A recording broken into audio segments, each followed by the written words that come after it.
Coming up, the story behind Little River Band's biggest hit. Plus, if you haven't subscribed to the channel, hit that subscribe button.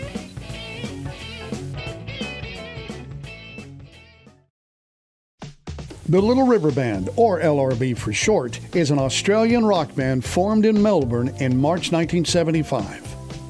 Their sweet harmonies and great success in Australia and the U.S., selling more than 30 million records, is a testament to their talent and dedication, evoking a sense of pride and admiration in their fans. Hits like Help Is On Its Way, Happy Anniversary, Reminiscing, Lonesome Loser, and others.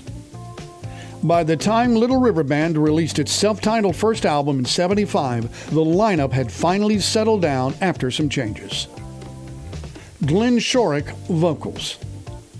Beeb Birtles, vocals and guitars. Graham Goebel, vocals and guitars. Derek Palucci, drums. Rick Formosa, lead guitar. And Roger McLaughlin on bass. Formosa and McLaughlin left 2 years later and were replaced by David Briggs and George McCardle. What's the story behind Little River Band's biggest hit, Reminiscing? The song was inspired by Graham Goebel's appreciation for old-school American pop culture from the 1940s and 1950s, a time when black and white movie musicals and jazz music were immensely popular. He admired icons like Fred Astaire and Ginger Rogers, as well as the musicals created by Rodgers and Hammerstein. Goebel says, quote, "I wrote Reminiscing on April 9, 1977. We had just done Countdown, an Australian 1970s television music show on that day, and while we were sitting backstage, we were just playing our guitars. Our lead guitarist, David Briggs, showed me this chord shape, a jazz-sounding C9 chord.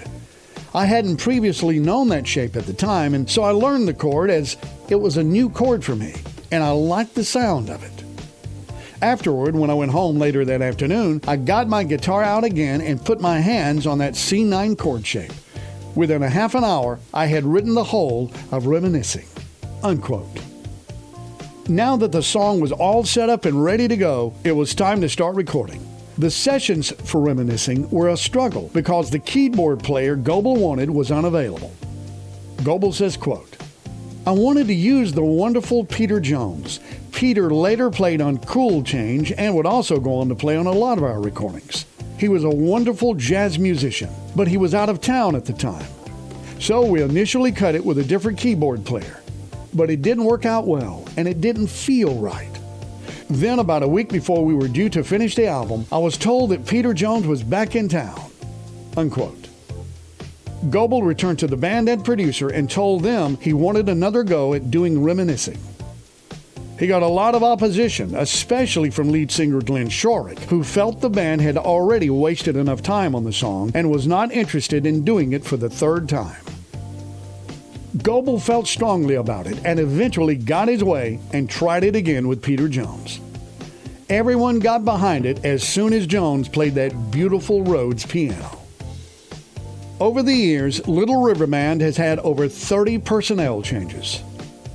Lead guitarist Stephen Housden, who joined in 1982, somehow managed to snag the rights to the name Little River Band and put together a tribute band with himself and Wayne Nelson as the only members with any connection to the real Little River Band. Housden isn't a part of the tribute LRB anymore, but he lets Wayne Nelson and his mostly American backing band use the name. Meanwhile, founders Graham Goebel, Glenn Shorrock, and Beeb Birtles can't call themselves Little River Band due to a court decision. Housden even went after them for marketing a DVD as Original Voices of the Little River Band.